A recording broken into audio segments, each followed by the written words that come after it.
Hi all, Cricket Mania is back with another new video for you. But before that, if you are new to this channel and not yet subscribed, then subscribe to the Cricket Mania channel and also click the bell icon to get all the information and latest buzz around the cricket world. Cricket Mania. Nearly 14 years after his international debut, we may have finally seen what Rohit Sharma can really do with the bat. He didn't have to do it. But that's what the collective frenzy of a cricket fanatic country can do to you. If you have scored 2 ODI double centuries by 2014, why can't you bat with equal elan in tests? The argument had its merits. Here is this exquisite timer of the cricket ball, a natural puller and hooker whose game relies entirely on the conjunction between balance and backlift. We deem it lazy elegance, duped by the illusion that Sharma has that extra second compared to his peers. He doesn't. He just hits the ball better than everyone else. Sharma doing well in white ball cricket was like a fish taking to water. But come to think of it, even he didn't waltz into the test team. Sharma's time came only when the time of the Fab Four was up. A debut arranged in sync with the retirement of Sachin Tendulkar.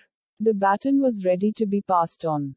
But we weren't ready to go easy on him, not after 2 centuries in his first 2 tests, or an imperious 72 in Auckland, or a rather subdued 53 in Sydney in 2015. If he was too fluent, he was dubbed impetuous, not giving Test cricket the respect it deserves. Restraint triggered even more unkind responses.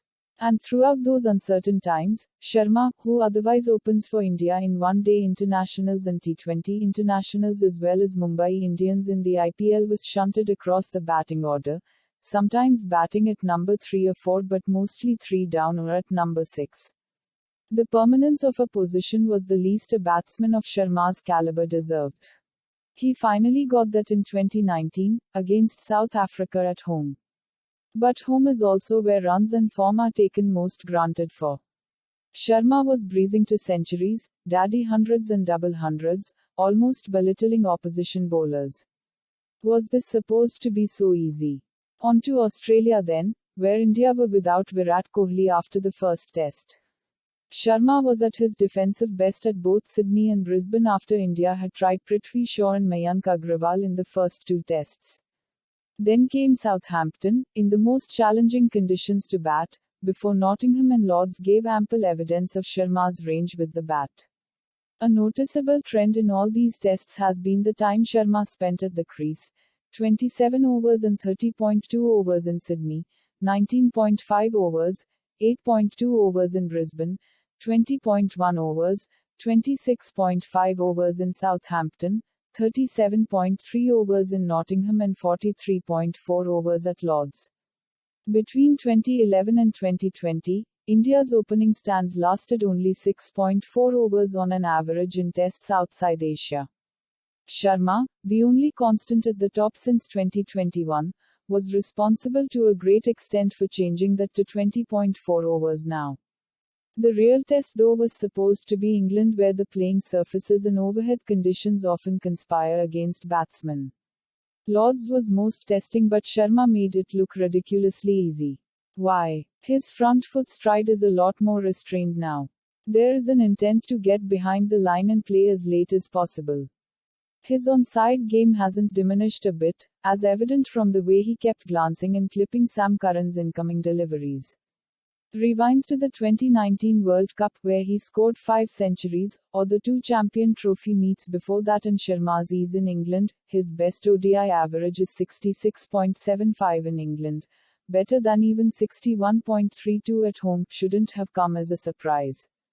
But there is still more to Test cricket than just connecting well. Leaving the ball in England is very necessary, said Sharma at the end of day 1.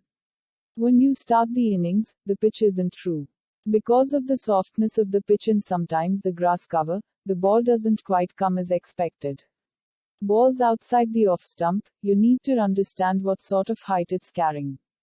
This is where Sharma exhibited exemplary judgment, trusting his instincts and playing every ball according to its merit. Moving across the stumps with a high backlift, Sharma loaded up, giving off this perception that he is ready to hit every ball. But even leaving the ball is a shot after all. Sharma did exactly that, leaving, weaving his way out, waiting, holding his shape till the ball was in his zone. It's downright grueling, holding back till you are absolutely sure of the conversion success of a shot.